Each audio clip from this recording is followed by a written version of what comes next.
अस्सलाम वालेकुम दोस्तों, मेरा नाम है शारिफ खान। ईरान और अमेरिका के बीच सीज फायर यानी जंग बंदी युद्ध विराम होने के बावजूद भी इसराइल लेबनान पर हमला करने से बाज नहीं आ रहा है। इसराइल ने एक बार फिर से लेबनान की राजधानी बैरूत के कुछ हिस्सों को निशाना बनाया है, जिसके बाद ईरानी विदेश मंत्री अब्बास अराची ने सीधे तौर पर खुला ऐलान कर दिया है कि भले ही ईरान और अमेरिका के बीच में जंग बंदी को लेकर, युद्ध विराम को लेकर डील हो चुकी है, लेकिन इजराइल की इस हिमाकत का जवाब दिया जाएगा। यानी अब्बास अराची कह रहे हैं कि इजराइल ने जो लेबनान पर हमला किया है उससे कहीं ज़्यादा घातक हमला ईरान की तरफ से इजराइल पर होने वाला है। साइड में आप मेरे खबर देख सकते हैं। करंट रिपोर्ट ने इस खबर को छापते हुए बताया है कि अब्बास अराची ने कहा है कि साउथ लेबनान की तरफ जिस तरह से इंटरनेशनल पीस प्लान का वायोलेशन करते हुए इजराइल की तरफ से लेबनान को निशाना बनाया गया है, उसके खिलाफ नेसेसरी यानी ज़रूरी एक्शन लिया जाएगा। अब्बास अराची ने खुले शब्दों में अमेरिका और इजराइल को ये समझा दिया है कि भले ही हम युद्ध विराम की कुर्सी पर बैठे हैं, लेकिन लेबनान को हमने छोड़ा नहीं है।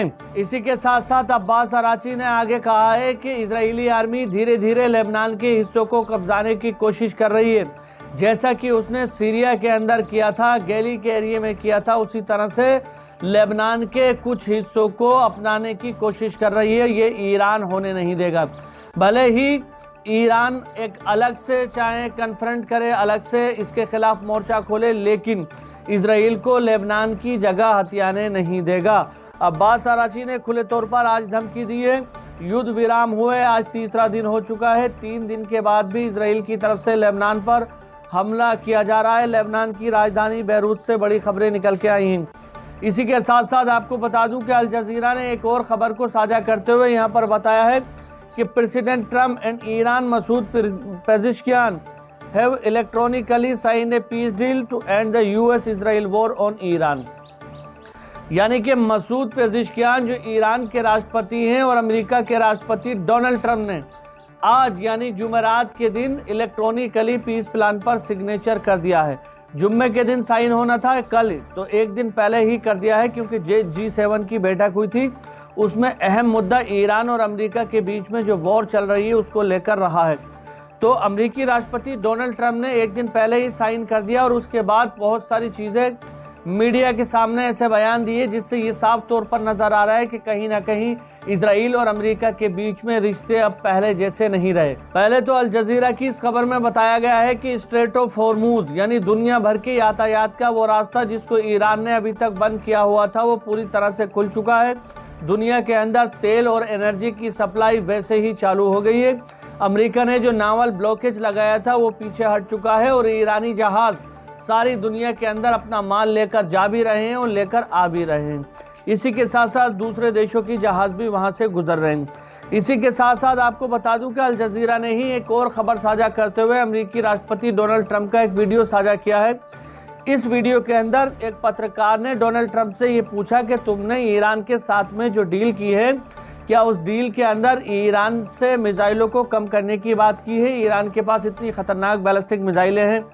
तो ट्रम्प ने उसको जवाब देते हुए कहा है कि ये तो बहुत गलत होगा कि दूसरे देशों के पास बैलिस्टिक मिसाइलें मौजूद रहें और ईरान के पास बैलिस्टिक मिसाइलें मौजूद नहीं रहें। ईरान का अधिकार है कि उसके पास भी मिसाइलों का भंडार होना चाहिए।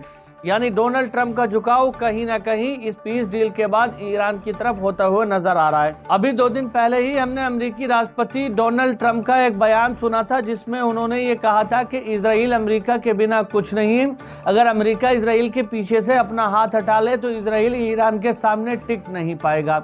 सारी दुनिया के अंदर इस बयान की चर्चा हुई थी और एक और नया बयान डोनाल्ड ट्रंप की तरफ से आज दे दिया गया है कि ईरान के पास मिसाइलें रहेंगी, उसका अधिकार है। साइड में आप देख सकते हैं अल जजीरा ने छापा है और इसी के साथ साथ एक वीडियो भी शेयर की।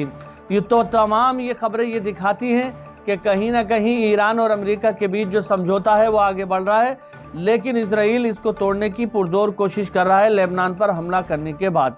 आने वाले चंद घंटों के अंदर जो नया अपडेट होगा वो मैं आपके सामने रख दूंगा। अगर आप हमारे चैनल पर पहली बार आए हैं, अगर आप हमें YouTube पर देख रहे हैं तो हमारे चैनल को सब्सक्राइब करके वीडियो को लाइक ज़रूर करें। अगर आप हमें फेसबुक पर देख रहे हैं तो हमारे पेज को फॉलो करें और वीडियो को लाइक ज़रूर करें। मिलते हैं अगली वीडियो में, तब तक के लिए खुदा हाफिज। जय हिंद, जय भारत।